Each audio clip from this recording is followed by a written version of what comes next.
दोस्तों, आप देख रहे हैं खास मुलाकात निरंजनी अखाड़े के महामंडलेश्वर ब्रह्म ऋषि स्वामी कुमारानंद सरस्वती। बहुत अच्छी बात है कि एक भारतीय संत, एक भारत से व्यक्ति निकले और वहां तक गए और इस तरह से सम्मानित किया, विश्व ने माना इस चीज को। लेकिन भारत में क्यों नहीं माना जा रहा है? अमेरिका की जरूरत क्यों पड़ गई? यूएसए की जरूरत क्यों पड़ी? 50 करोड़ लोग तो भारत में मान रहे हैं। रामकृष्ण के टाइम भगवान राम कृष्ण थे ना, उसके विरोध में करोड़ों लोग खड़े थे। भगवान राम को किसी ने माना, उसकी मां ने माना नहीं। सदगुरु नानक देव को किसी ने माना, ना बेटे ने, ना दोनों बेटों ने, ना माता ने, ना पिता ने, ना पत्नी ने। घर क्यों छोड़ के चले? 50 करोड़ तो बहुत बढ़िया, बहुत बड़ी फैन फॉलोइंग होती है, बहुत बड़े भक्त होते हैं। वो इतना मान रहे हैं। ये कैसे किया? अचानक से जादू कैसे किया? आप तो एक डॉक्टर थे और फिर 50 करोड़ लोग आपको मानने वाले हो गए, आपके भक्त हो गए, तो ये किया कैसे? एक तो मुझे मानने वाले नहीं है, मैं उन्हें बार बार बोलता हूँ, ना मैं गुरु हूँ, ना मैं संत हूँ, ना मैं महात्मा हूँ। मैं आपकी जैसे आप हैं। अब जैसे आप कोट पहन सकते हैं, आप कार चला सकते हैं, तो लोग कहेंगे अरे अरे आप कार चलाने लगे। आया तो आपके माध्यम से ही ना? नहीं, मेरे माध्यम से आया। मैंने पढ़ा उस ग्रंथों में, तो मैं जो देता हूँ वो विवरण देता हूँ कि ये फलां फलां ग्रंथ में फलां फलां लिखा है, आप करके देख लो। तो वो लोग करते हैं, करके कहते हैं हम ठीक हो गए। लोगों के अनुभव है, आप मैगजीन देखेंगे, प्रभु कृपा, लोगों की रिपोर्ट्स हैं, पहले की बाद की रिपोर्ट है। और पूरा मेडिकल बोर्ड इसको चेक करता है, डॉक्टर इसको देखते हैं और फिर इसके अंदर लिखते हैं। तो ये मैंने नहीं किया, मेरा दावा नहीं है।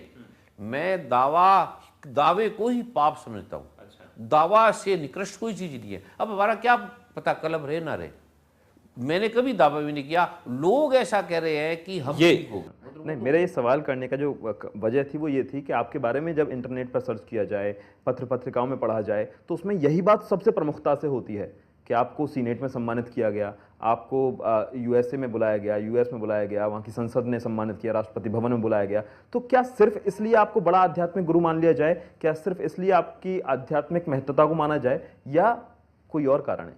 पहली बात तो इसको कारण नहीं मानना चाहिए। कारण ये इसको मानना चाहिए कि मेरे से हुआ क्या। हाँ, जो मैं ये दे रहा हूँ उससे हुआ क्या। हाँ भाई, क्या दे रहे हैं? तो जो हुआ ये है कि जो 50 करोड़ लोग ठीक हो गए, वो सीनियर से बड़े हैं। अब प्राइम मिनिस्टर बड़ा नहीं है, राष्ट्रपति बड़ा नहीं है, बड़ी जनता है जो उन्हें बनाती है, जो सीनियर को बनाती है, जो लोग हैं। अब पेड़ ने फल दिया वो महत्वपूर्ण नहीं है, महत्वपूर्ण रूट है, जड़ है। जो हुआ क्या, हुआ ये कि जिसको वो वैज्ञानिक मानते ही नहीं थे कि क्या पाठ से, पूजा से, बाइबल से, वेदों से, शास्त्रों से ठीक होंगे, उन्होंने देखा हमारे यूएसए में हजारों लाखों लोग ठीक हो गए। और वो लोग ठीक हो गए जिसका समाधान भी नहीं था। लाख लोग आए तो लाख में से समझो 90,000 ठीक हो गए, 10,000 नहीं हो, कहते कोई बात नहीं, हमारे से तो हो ही नहीं रहे। और तो उन्होंने फिर इस भाव से बड़े बड़े वैज्ञानिकों ने, डॉक्टरों ने, बड़े बड़े वहाँ के पदाधिकारियों ने, न्यायाधीशों ने, गवर्नरों ने, और इंटरव्यू लिए, मेरे पूछे, मेरे से वार्तालाप की, फिर उन्होंने सम्मानित किया। ऐसे नहीं किया। और 2 साल लगे। अमेरिका की सरकार ने 2 साल हमारे समागमों को गुप्त रूप से देखते रहे। आपके समागमों को जब भी देखा जाता है, जब टेलीविजन पर या वहाँ जो लोग जाते हैं, तो वहाँ पर लोग आएंगे और बताएंगे कैंसर था वो ठीक हो गया, प्रमाण लेके आएंगे, एलर्जी थी ठीक हो गई, त्वचा संबंधी बीमारियाँ थी ठीक हो गई, और अन्य अनेक बहुत सारी बीमारियाँ थी वो ठीक हो गई, धन की परेशानी थी वो ठीक हो गई। तो ऐसी कौन सी ताकत है? मेडिकल साइंस तो नहीं है ये, आप दवाइयाँ तो नहीं देते हैं, तो ऐसी कौन सी ताकत है कि सीनेट तक को मानना पड़ा, तमाम लोग ठीक हो रहे हैं? तो वो ताकत कौन सी है? वही मैं उनको बताता हूँ कि अगर आप मुसलमान हैं तो मैं आपको कुरान पाक से दूंगा, अगर आप हिंदू हैं तो मैं आपको वेदों से, रामायण से, जो धर्म ग्रंथ है उनसे दूंगा, अगर आप ईसाई हैं तो बाइबल से दूंगा। उन्हीं के जो सनातन मार्ग है, उन्हीं के जो सनातन ग्रंथ है जिनको वो मानने वाले हैं, उनसे दूंगा। अगर आप नहीं मानने वाले, धर्म ग्रंथों को नहीं मानने वाले, तो मैं आपको विज्ञान से दूंगा। तो उन्होंने देखा कि जब ये 1 नहीं 2 नहीं इतने साल हो गए और बार बार लोग, और जब भी आते हैं, अभी आप समागमों में जाओगे, अगली बार आपको डबल मिलेंगे, और डबल मिलेंगे विरोध करने के बाद। मतलब ऐसा कोई व्यक्ति नहीं है, वैज्ञानिक विरोध कर रहे हैं, डॉक्टर विरोध कर रहे हैं, संत विरोध कर रहे हैं, हर व्यक्ति विरोध कर रहा है। एक नाव है, बहाव जा रहा है सीधा, और बहाव के साथ नाव जा रही है, ये कोई महत्वपूर्ण नहीं है। लेकिन उल्टी दिशा में जाने के बाद और उनसे तीव्र गति से जा रही है, इतना विरोध करने के बाद कोई अखबार मेरे बारे में ठीक नहीं लिख रहा, कोई टीवी चैनल ठीक नहीं बोल रहा। लेकिन आपकी ख्याति बढ़ती जा रही है, आपके समागम में लोग बढ़ते जा रहे हैं, 50 करोड़ लोग आपके फॉलोअर हैं। अगर तारीफ करें, अगर आप किसी को तारीफ करें, किसी को बुलाएं, ये महत्वपूर्ण नहीं है। महत्वपूर्ण ये है कि आप बुलाए ना, विरोध करें, और विरोध करने के बाद वो निरुत्तर हो जाए, वो बोल ना पाए, वो कुछ कह ना पाए।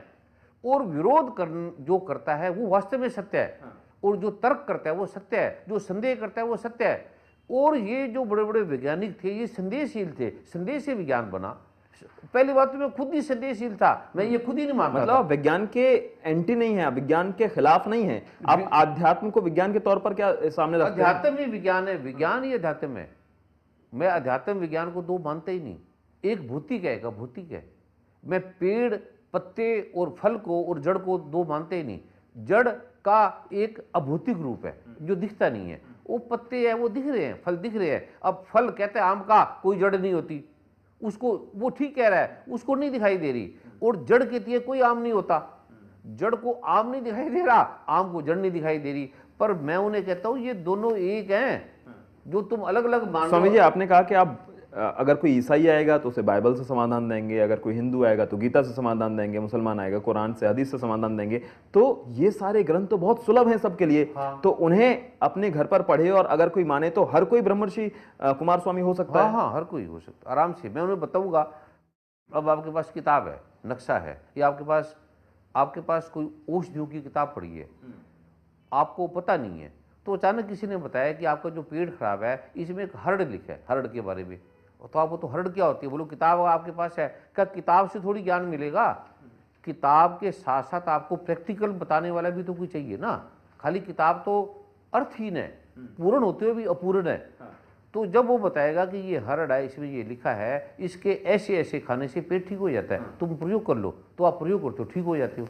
इसी तरह जो मैं कहता हूँ वो एक तो मेरा नहीं है, वो पुरातन शास्त्रों का है, धर्म ग्रंथों का है, और उससे लोग ठीक हो गए। मेरा नाम हर्षिना बग्गा है, मैं उदयपुर राजस्थान से आई हूँ।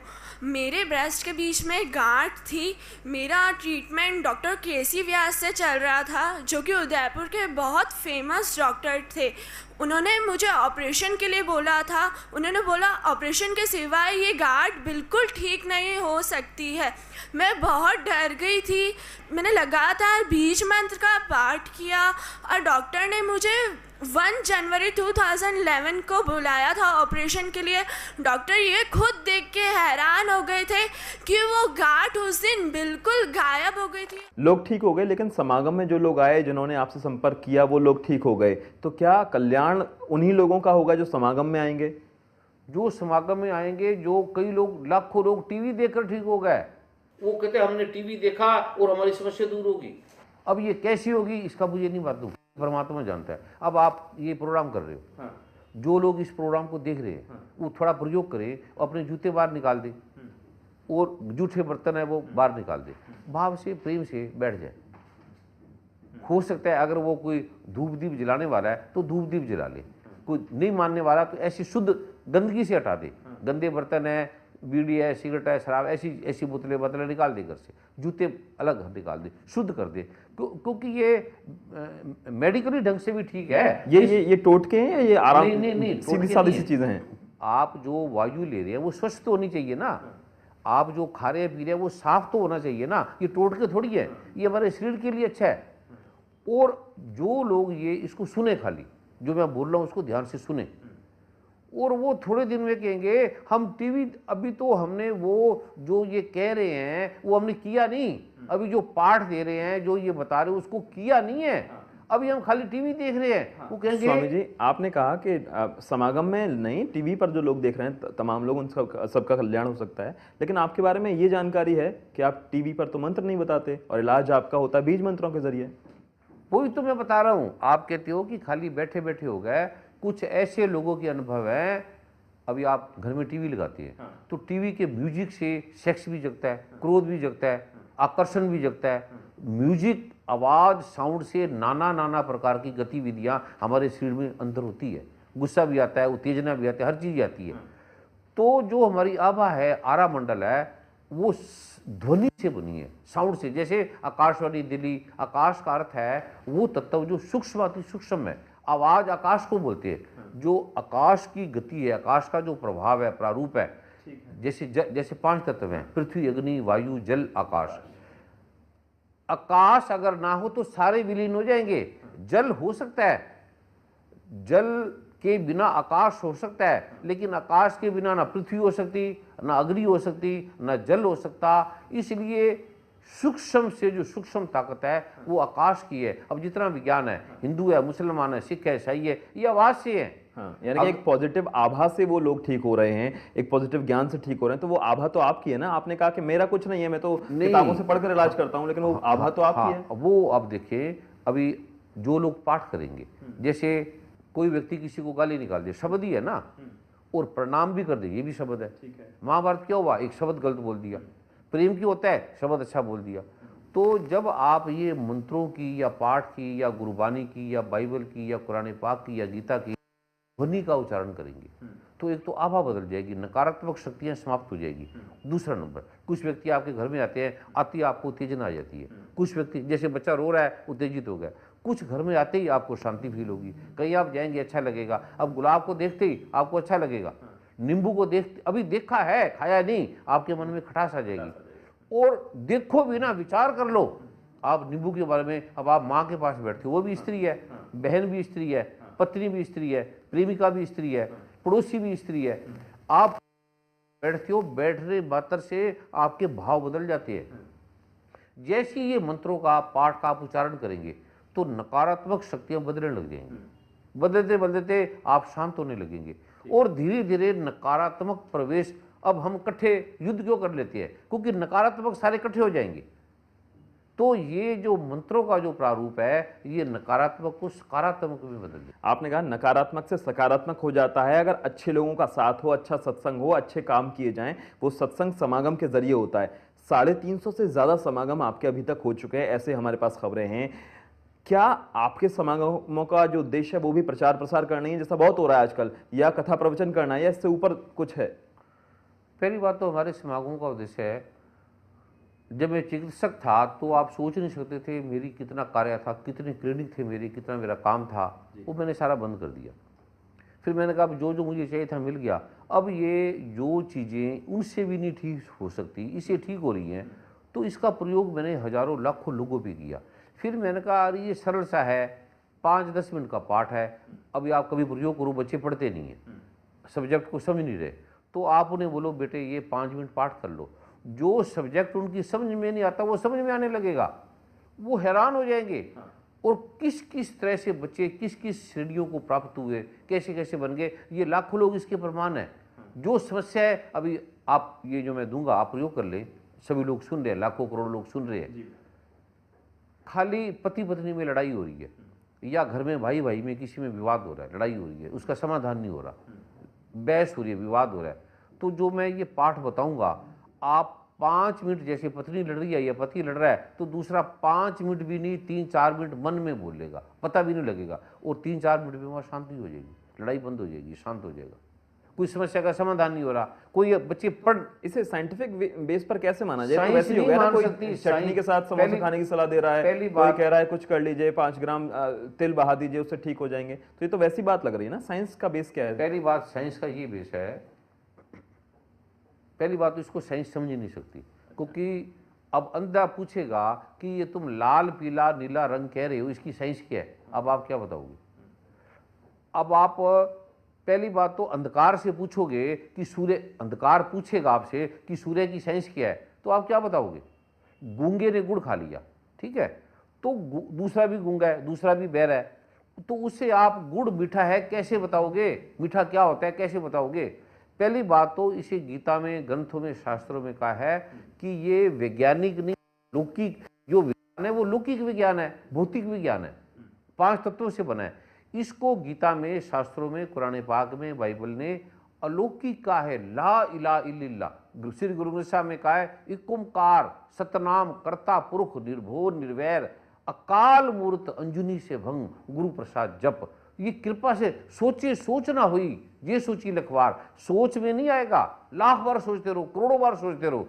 गीता में भगवान ने कहा अर्जुन, मन से, चित्त से, बुद्धि से, सूक्ष्म से तू इसको नहीं जान सकता, क्योंकि ये सूक्ष्म तू सूक्ष्म है।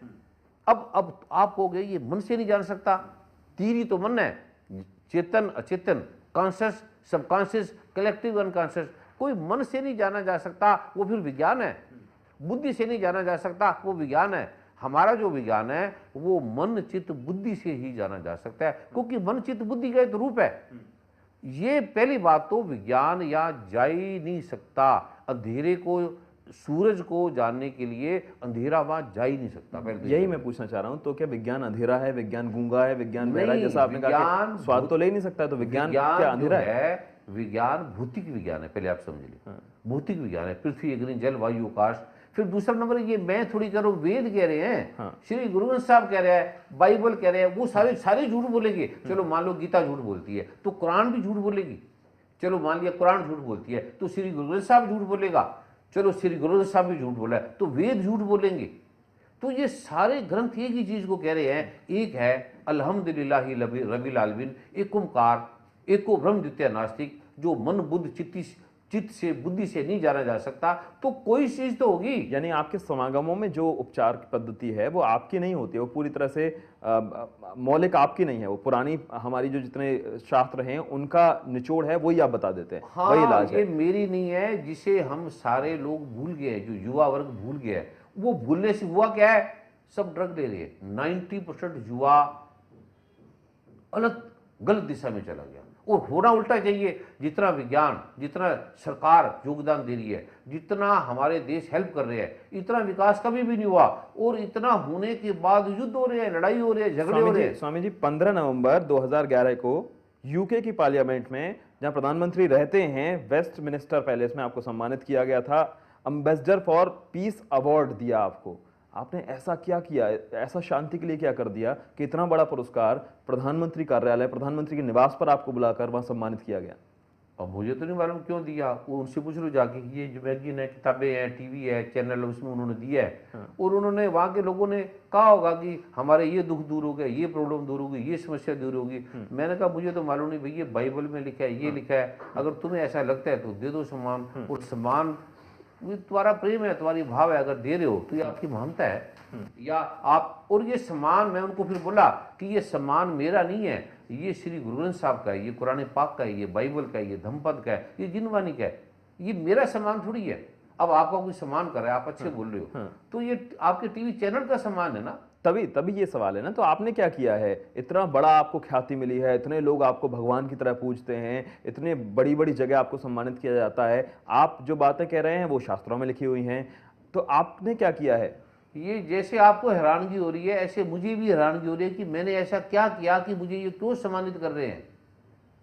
आपको लगता है आप इस सम्मान के लायक नहीं थे? नहीं, मैंने कुछ किया ही नहीं। सम्मान तब करो जब मैं कुछ करूं। मैंने तो इतना बताया कि ये ग्रंथों में ये लिखा है, इससे ये चीज। आपने बताया कि भाई ये हरड़ है, मुझे किसी ने बताई थी, मेरा पेट ठीक हो गया, और आप भी खा के देख लो ठीक होता है तो आप भी खा लो। लोगों ने खाई, लोग ठीक हो गए। तो इसमें आप बोलते हो यार मैंने इसमें क्या किया ऐसा। चलिए स्वामी जी, आपका बहुत शुक्रिया। वक्त थोड़ा कम है, बहुत शुक्रिया।